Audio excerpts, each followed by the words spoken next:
So according to the lean system, there are only actually 2 activities that are ever happening on your farm. Number 1, you're adding value to your product for your customer. This is a physical activity. You're touching your product, causing the value to go up. So seeding a crop, harvesting a crop, processing a crop, delivering the crop. These are the essential functions, work functions of a farm. And in lean language, we call that the work, with a capital W. And you want to elevate the work and put it on a pedestal. Make sure you're focusing on the work, your best efforts on the work. Now, there are other activities that fit into a non-value adding category. According to lean, they call that MUDA. Any activity that's not directly adding value to your product for your customer is a form of MUDA, or we would roughly translate it as waste.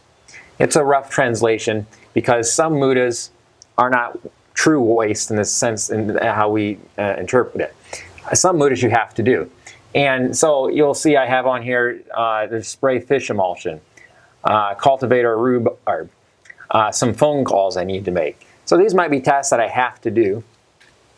However, they're still in the MUDA category. And we separate our work into these 2 so that we all are aware and constantly training ourselves and disciplining ourselves to go from here to here. And if we're doing something over here, we're always asking, hey, do we really have to use tarps? Would there be a way next season to avoid cultivating the rhubarb or the garlic? How could we get around this task next year so that we create a capacity vacuum and we create time so that we can do even more value adding the next growing season? So that's really the basics of the lean system, and this makes it very visual. So on the MUDA side, you have all of your employees' names and your name, and then under it you list tasks that you need them to do. And these are on here until they get a red magnet, if they're a one-time, and then once they get a red magnet, if they're a one-time, they come off? Yeah, so these would be these would be tasks for the week, and once they're accomplished, then I would ask Josh or Chelsea or BJ, or I would put a red magnet on here indicating the task has been completed. And that it has a couple of benefits. First is that it visualizes their work so that it's almost like a board game, and it's a bit of a motivator. We know that humans are motivated in their work when they receive small rewards. Even if you receive a little Hershey's Kiss for whatever you've accomplished. It's like the gold star in elementary school. There you have it that you get. Or these online courses, and they give you little ribbons or certificates or that sort of thing. We're motivated by rewards for our accomplishments, even if they're tiny and insignificant. Anyhow, so there's a bit of a reward system, and I've had it suggested to me we should have somehow where we pin Hershey's Kisses onto our magnets, so a worker gets a little bit more reward than just a magnet. So it's kind of a race to get the most red up here, or you get the satisfaction of putting the red up. Sure, and the satisfaction, the whole team gets satisfaction of seeing the board turn in the harvest, for instance, from green to red. And it's nice at the end of the week to see a bunch of red magnets on here. And we're early in the week here, but by the end of the week, we should have a bunch of red magnets. And it's gives us a sense that we've accomplished what we set out to do. When you're listing them in a column here, is there any sort of prioritization vertically? In other words, is this more important than this, or is this just tasks going down? Yeah, sure. When I do this, I list these in order of priority. And I would be the manager of I'd be the field manager here, and so I'm making those decisions in consultation with other workers, but we do list them in order that they should happen.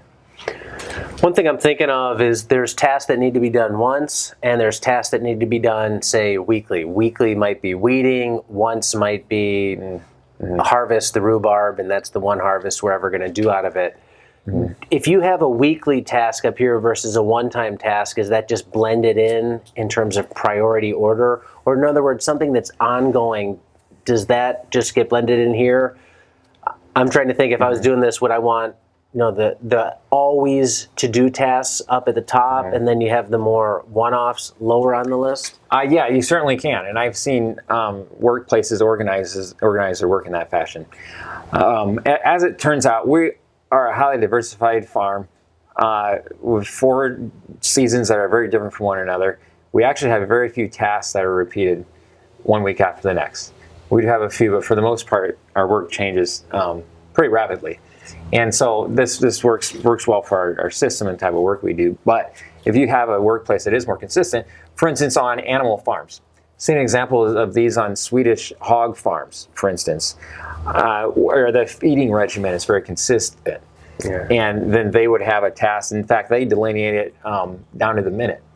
9 o'clock in the morning, this happens. 9:15, this happens. 9:45, this happens. Like pastured poultry, every day you're going to have move chicken tractors right at the top. It's gonna. If people want to learn more about a board like this, what's the topic of a board like this they should be searching for or looking up in your book? Sure. There are a couple of places that you could look up visual system management. In the Lean Farm book, I do write a chapter on employee management, and a lot of this stuff is in that, and training too. A lot of lean ideas for training new workers so that they quickly come onto the farm and they're quickly effective. Great. So if you want to learn more about that, be sure to check out Ben's book, The Lean Farm. I'll link to that below, and Ben's online courses, which you can also view at the link below.